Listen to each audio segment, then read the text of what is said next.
In the final years of the old era, a shadow fell over the hills of Judea. It didn't come from a storm, but from a palace.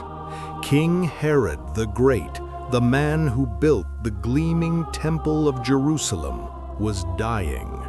But as his body rotted from a gruesome disease, his mind grew sharper with a single jagged paranoia. Someone was coming for his crown.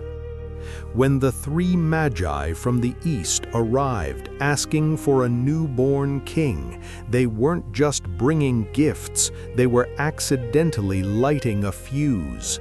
They left Bethlehem in secret, but the silence they left behind was about to be shattered by the sound of Roman boots and a cry that would never be silenced. Today, we go beyond the manger to the night the stars went dark, the night of the innocents and the mothers who wept in the dust.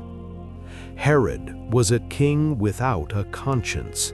By the time the Magi reached him, he had already executed his own wife, his mother-in-law, and 3 of his sons to protect his power.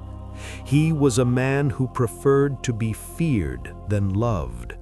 When the Magi bypassed his palace on their return trip, his response was a lethal decree. He didn't just want to find one child, he wanted to destroy a generation. Based on the timing the Magi had provided, he ordered his soldiers to descend upon Bethlehem and every surrounding district. The command was absolute. Every male child 2 years old and under was to be eliminated. This was a surgical strike against the future, a paranoid king's attempt to kill the King of the Jews before he could ever learn to speak. As the sun set over the limestone hills of Bethlehem, the terror began. The Bible describes this event not just through the soldiers' actions, but through the sound that followed. It invokes the image of Rachel, the ancient matriarch of Israel, buried near Bethlehem on the road to Ephrath. A voice was heard in Rama, lamentation and bitter weeping. Rachel weeping for her children. She refused to be comforted because they are no more. This wasn't just poetry. It was a description of a communal, soul-shattering grief. Rama was a staging area where centuries earlier Jewish captives were gathered before being sent into exile. By invoking Rachel's name, the story connects the mothers of Bethlehem to every mother in history who has lost a child to a tyrant's whim. Imagine the scene. The soldiers didn't knock. They broke through doors and snatched toddlers from the dinner table. The bitter weeping wasn't just a quiet sob. It was a public outcry against an evil that had no justification. These mothers refused to be comforted because their loss was final. Their children were no more. While the village was still in shock, the one child Herod sought was already miles away.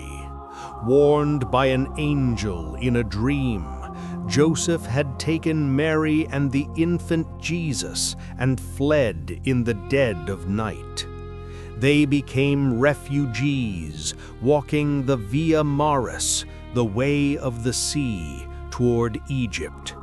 For roughly 3 years, the King of Kings lived in a foreign land.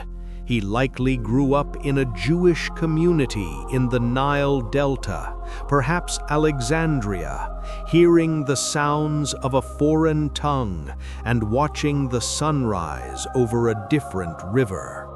His first memories were of a life in hiding, supported by a father who worked as a craftsman in a land of strangers.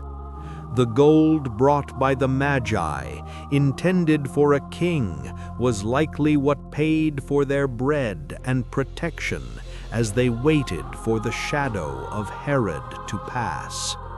In 4 BC, Herod died a gruesome, agonizing death in Jericho. With the tyrant gone, the Holy Family prepared to return. But the threat wasn't entirely over.